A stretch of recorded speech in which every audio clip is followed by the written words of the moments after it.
Hi everyone, welcome back to the channel. A new Steam Deck update 3.6.21 just dropped on stable, and while it's mostly a smaller patch, there are some interesting fixes like the official Indiana Jones laser beam eye fix, an 8BitDo Ultimate 2C controller support, and an update for the Valve dock, though we don't have much details on that one. But this update gives me the perfect excuse to talk about the 8BitDo Ultimate 2C wireless, because I've been using it for a couple of months and honestly, it's really impressive for the price. So let's break it all down.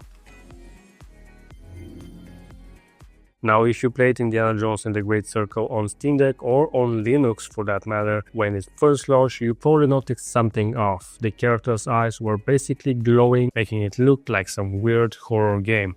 This was actually fixed in a Proton update shortly after the game release, but now SteamOS itself has been patched, meaning you don't need to mess around with Proton versions, it just works out of the box. Now there's also an update for the official Valve dock, but Valve hasn't actually provided a changelog. I'm guessing this is just some stability improvements, but if you notice anything different, let me know in the comments. Alright, let's talk about the 8BitDo Ultimate 2C wireless controller. Now that's a mouthful. This update actually adds official support. Now the controller worked previously just fine, both in Bluetooth and the wireless dongle on Steam Deck, and there weren't any issues with it, but it's great to see that it has official support, and after testing it, I think this might be one of the best budget controllers for the Steam Deck. Now the big thing, Steam recognizes this as an Xbox controller, so it works right out of the box. There's no weird configurations, no extra software needed, and that includes full support for the extra L4 and R4 buttons, which you can map directly in Steam Input. Now, design-wise, the Ultimate 2C feels lightweight. I think it's about 215 grams, but it's still solid in the hands. The grip is really comfortable, and 8BitDo's D-pad is as good as ever. This thing's amazing for platformers and retro games. You also get the extra bumpers, L4 and R4, which again work natively on the Steam Deck. You do have to configure them specifically per game, but you can do that, and that's a great option. And of course, the real selling point is the Hall Effect sticks and triggers. Now, there is no drift. I've been playing it for a couple of months. Allegedly, Hall Effect should not suffer from drift, and I haven't experienced any, so I think that's pretty great.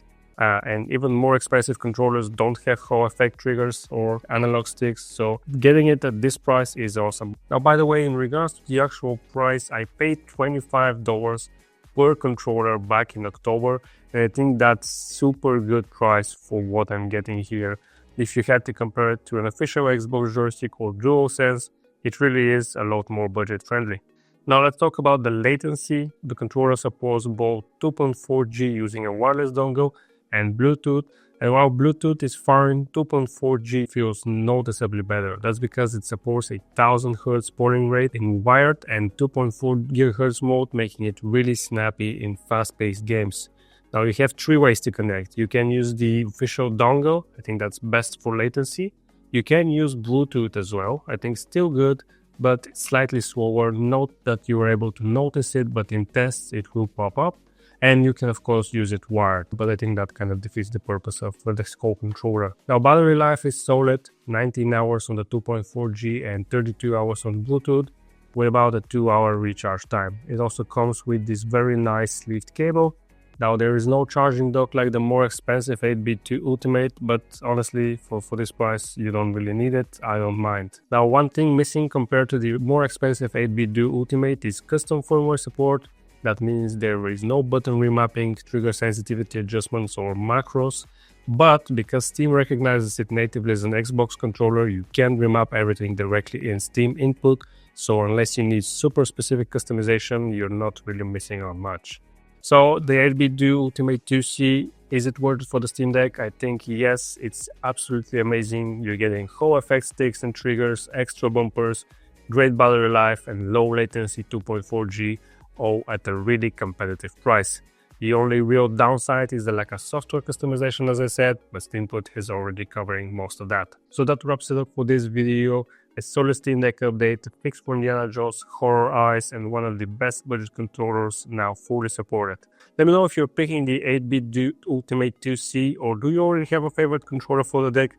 Let me know in the comments. If you found this video helpful, drop a like and subscribe for more Steam Deck content, and I'll see you in the next video.